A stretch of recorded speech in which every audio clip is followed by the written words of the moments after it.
மேலும் ஒரு பரபரப்பான ஊழல் இன்னைக்கு வெளிச்சத்துக்கு வந்திருக்கு. ஆனால் நிறைய பத்திரிகைகள் அதை பிரசுரிக்கலை.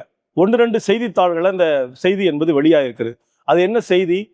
சென்னையில் ஒரு நிறுவனம் ஒரு 6000 மக்கள்கிட்ட இருந்து ஒரு 700 கோடி ரூபா முதலீட்டை வாங்கி அதை சுருட்டிட்டு ஓடி போயிட்டாங்க.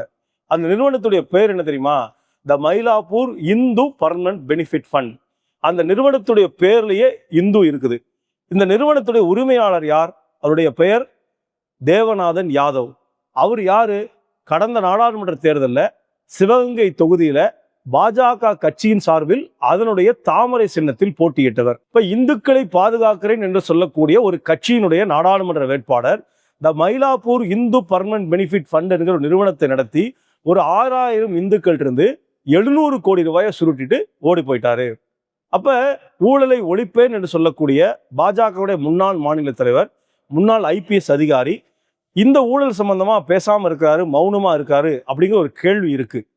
அதாவது சிவகங்கை தொகுதி யாருடைய தொகுதி என்று சொன்னால் அது பாஜகவுடைய மிக முக்கியமான தலைவர்கள் ஒருவரான ராஜாவுடைய தொகுதி.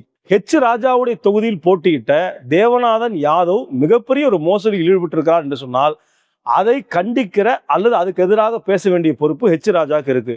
ஆனா பேச மாட்டேங்கிறாரு. ஏன் பேச மாட்டேங்கிறார் அப்படின்னா, அண்மையில் ஒரு செய்தி வந்தது. நாடாளுமன்ற தொகுதிக்காக கொடுத்த பணத்துல இன்னும் 4.5 கோடி ரூபாய்க்கு ராஜா கணக்கு கொடுக்காம இருக்காருன்னு பாஜகவுக்குள்ளேயே ஒரு குமுறல் இருக்கு. அந்த குமுறலுக்கும் தேவேந்திர யாதவ் அடிச்ச கொள்ளைக்கும் ராஜாவுக்கும் பங்கு போயிருக்கிறோமா என்கிற ஒரு கேள்வி இதுக்குள்ள அப்படியே தொக்கி நிற்குது.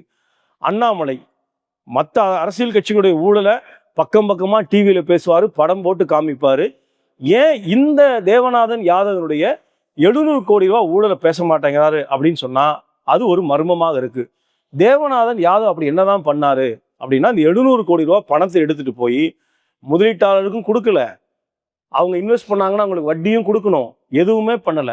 ஒரு 20 ஷெல் கம்பெனி ஆரம்பிச்சு, அது என்ன ஷெல் கம்பெனி அப்படின்னா, அங்கே எந்த உற்பத்தியும் இருக்காது, பரிவர்த்தனையும் இருக்காது, எந்த புக்கும் இருக்காது, அக்கௌண்ட்ஸ் எதுவுமே இருக்காது. ஒரு லெட்டர் பேடு கம்பெனியை தொடங்கி 30,000 டிரான்சாக்ஷன்ல இந்த 700 கோடி ரூபாய் கொண்டு போய் தன்னுடைய குடும்பத்திற்கும் பினாமி பேர்ல சேர்த்திருக்காரு.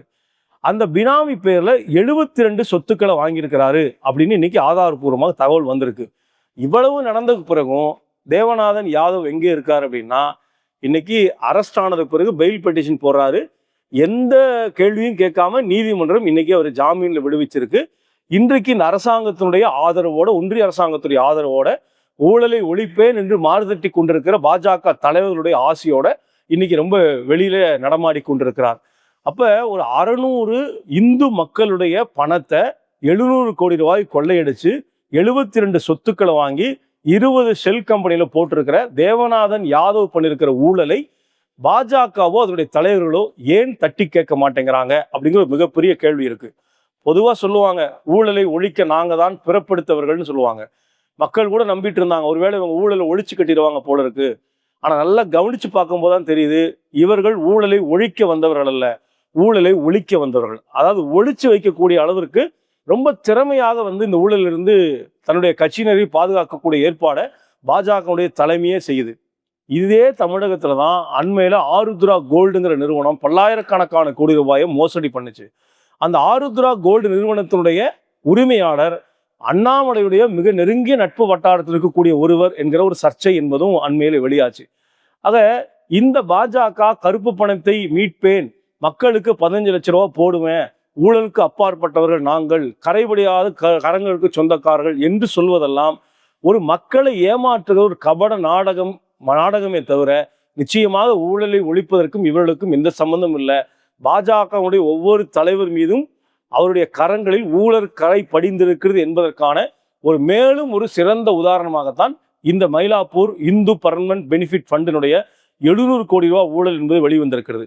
அப்ப இந்துக்களை பாதுகாக்கிறேன்னு பேசுற அரசியல் ஒண்ணு, இந்து மக்களுடைய சேமிப்பை ஒரு பாஜகவுடைய தலைவரே சுருண்டிட்டு ஓடி போயிடுவாரு, பாஜக தலைவர்களோ ஆட்சியாளர்களோ வேடிக்கை பார்ப்பாங்க அப்படின்னு சொன்னா, இந்துக்களை பாதுகாப்பது என்கிற இவர்கள் அரசியலுக்கு பின்னால் இருக்கிற உண்மையான ஒரு நோக்கத்தை நாம் புரிந்து கொள்ள வேண்டிய தேவை இருக்கிறது.